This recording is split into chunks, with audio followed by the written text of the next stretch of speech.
like a Hellcat. Hello friends, today we will going to start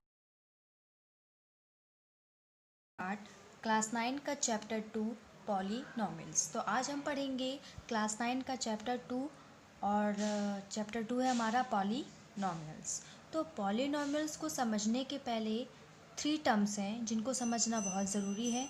अगर आप उन 3 terms को समझ लेंगे तो आप समझ लेंगे कि पॉलीनॉमियल्स होता क्या है। ठीक है, तो सबसे पहला जो टर्म है वो है कांस्टेंट। ठीक है, कांस्टेंट क्या है? Symbol having fix numerical value. ठीक है, ऐसे सिंबल जिनके पास जो न्यूमेरिकल वैल्यूज़ होती हैं वो कैसी होती हैं? फिक्स होती हैं। That is called constant. For example 4 की जो फिक्स वैल्यू है वो 4 ही है। 6 की फिक्स वैल्यू 6 ही है। पाई की वैल्यू आप जानते हैं 22/7 होती है और ये फिक्स वैल्यू है। अब पाई की वैल्यू अगर आपसे कोई पूछेगा तो आप ये तो नहीं बोलेंगे ना 22/5, नहीं, जो पाई की वैल्यू वो क्या है? फिक्स है।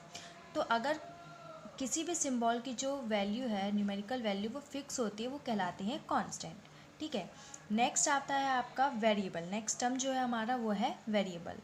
Symbols having different value in different case. तो देखिए वेरिएबल क्या होते हैं? ऐसे सिंबल्स जिनकी हर केस में, डिफरेंट केस में डिफरेंट वैल्यू हो। ठीक है, वो कहलाते हैं वेरिएबल्स। अब वेरिएबल्स क्या होते हैं? जैसे एक्स, वाई, जेड, टी, ये सब वेरिएबल्स होते हैं। ठीक है, अब इनकी अलग अलग केसेस में अलग अलग वैल्यू कैसी होती हैं? तो देखिए जैसे यहाँ पर मेरे को दिया है x+2 = 0, ये एक इक्वेशन दी है।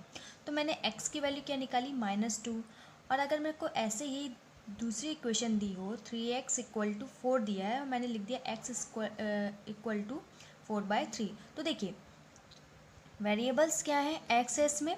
ठीक है, इसमें x की वैल्यू -2 है और इसमें x की वैल्यू 4/3 है। तो वही समझा रहा है कि जो वेरिएबल्स हैं वो डिफरेंट केसेस में कैसी वैल्यू रखते हैं? डिफरेंट वैल्यू रखते हैं। ठीक है, तो ये कहलाते हैं वेरिएबल्स। ठीक है, कांस्टेंट में जो न्यूमेरिकल वैल्यूज़ होती हैं वो फिक्स होती हैं और वेरिएबल्स में क्या होता है कि डिफरेंट केस में डिफरेंट वैल्यू होती है।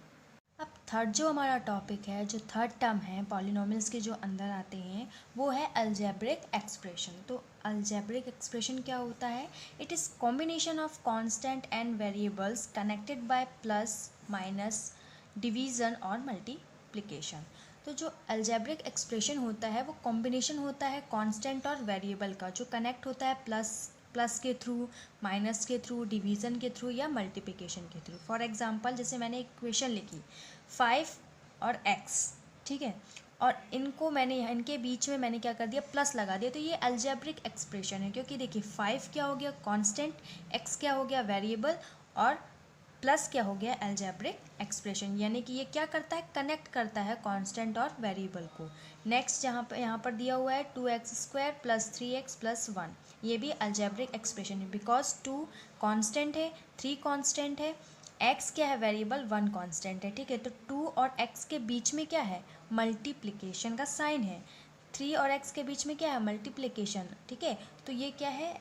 कनेक्ट करता है वेरिएबल और कांस्टेंट को। तो ये हो गया अलजेब्रिक एक्सप्रेशन। अब हम आते हैं, जब हमने ये 3 टर्म्स को देख लिया, कांस्टेंट, वेरिएबल और algebraic expression, then we come in polynomials. अब पॉलिनॉमियल्स होता क्या है? तो जो पॉलिनॉमियल्स है वो अलजेब्रिक एक्सप्रेशन होता है। Polynomials is also algebraic expression.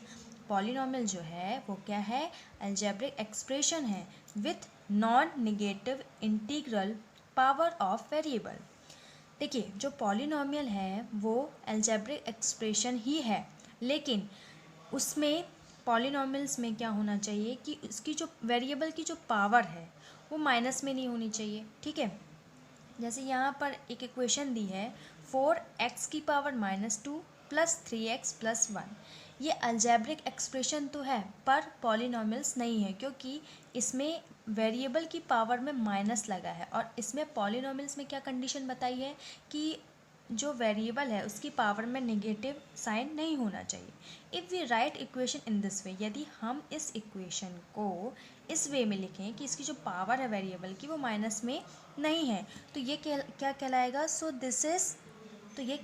This is algebraic expression और पॉलिनॉमियल्स। तो ये अगर x की पावर में माइनस नहीं है तो ये अलजेब्रिक एक्सप्रेशन के साथ पॉलिनॉमियल्स भी कहलाएगा। तो पॉलिनॉमियल्स की कंडीशन आपको पता चल गई कि उसके वेरिएबल के पावर में नेगेटिव साइन नहीं होना चाहिए। ठीक है, देखिए अब यहाँ पर लिखा है, अगर एक इक्वेशन लिखी हुई है √x+5, तो क्या ये पॉलिनॉमियल्स है? देखिए पॉलिनॉमियल्स की पहली कंडीशन तो हमने देख ली कि वेरिएबल की पावर नेगेटिव नहीं होनी चाहिए।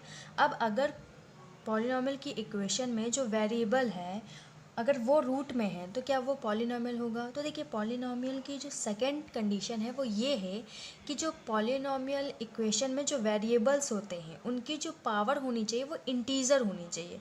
अब यहाँ पर रूट दिया है, रूट आप जानते हैं रूट का मतलब होगा 1/2। अब 1/2 तो इंटीजर नहीं है तो ये इक्वेशन पॉलिनॉमियल नहीं होगी। सिमिलरली अगर आपको दिया है √5+x, तो क्या ये पॉलिनॉमियल है? यस, ये पॉलिनॉमियल होगा। क्यों? क्योंकि देखिए 5 क्या है? कांस्टेंट। अब कांस्टेंट में कुछ भी हो, वो अपॉन में हो कांस्टेंट या रूट में हो, हमें फ़र्क नहीं पड़ता, वो मैटर नहीं करता। जो पावर होनी चाहिए वेरिएबल जो है पॉलिनॉमियल में, जो वेरिएबल है, ठीक है, उसमें पावर जो होनी चाहिए वो सिर्फ इंटीजर होनी चाहिए, हमें वो मैटर करता है और वो नेगेटिव नहीं होना चाहिए। ठीक है, तो ये क्या होगा? पॉलिनॉमियल्स होगा।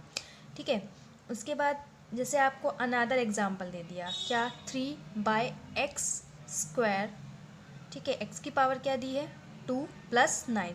अब अगर हम इसको स्टैंडर्ड फॉर्म में लिखते हैं तो इसका स्टैंडर्ड फॉर्म क्या आएगा? 3x की पावर -2 हो जाएगा क्योंकि x² ऊपर जाएगा तो पॉजिटिव से नेगेटिव में आ जाएगा +9। तो देखिए यहाँ पर जो पॉलिनॉमियल है और यहाँ पर वेरिएबल क्या है? x, और x की पावर क्या है? -2। अब मैंने क्या बताया था कि पॉलिनॉमियल्स में जो वेरिएबल की पावर है वो इंटीजर होना चाहिए बट लेकिन नेगेटिव नहीं होना चाहिए। ठीक है, तो ये पॉलिनॉमियल नहीं होगा।